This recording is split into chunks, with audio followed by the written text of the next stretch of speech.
Well, hey, it's Rob again, and I was just looking on my phone and I found some footage that I shot during my last high school reunion. That was the big 4-0, almost a year ago, I think, coming up in August of last year.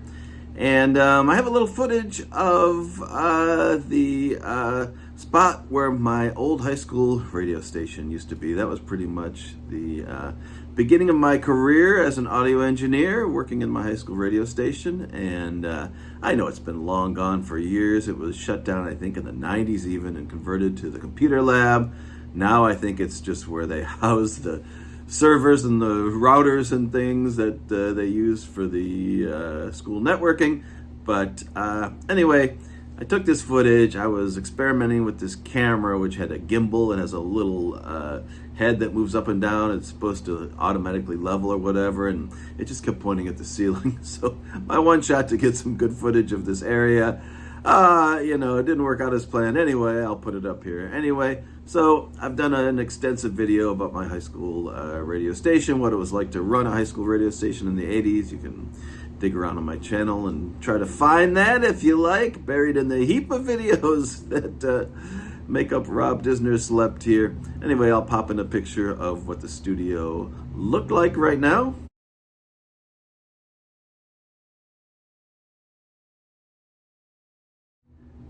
And that was Mara Topper doing one of her radio shows. She was a year behind me.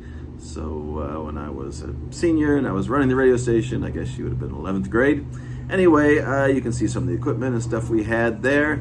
So now let's take a look. I'll try to do a little voiceover and explain what the station footprint used to look like. And, long gone, like I said, lives on in our memories. But here it is. All right, so coming down the stairs here to the right, this was the entrance to WOPR 90.3 FM. I spent many a happy hour here as a disc jockey, the music director, and finally the station manager my senior year. That's it right in there, that little metal door with the even smaller window, and that all looks the same, but inside there is just the school server room or whatever. I didn't really get to even point it in the right direction to see because the camera I had was a little funky. This whole area used to be the original school cafeteria, and even to this day, I don't think they're doing anything with it. The area with the boxes right there, that was also part of the station. There was a temporary wooden wall with paneling that went back to a door back there. So we had a little lobby, the studio, the back room had the transmitter and the cabinets with the records in it. And then this whole back room here wasn't really used for much. It was a couch where you could sit and make out with your girlfriend and a desk where you could write up your news stories or whatever. But this was it, good old WOPR FM.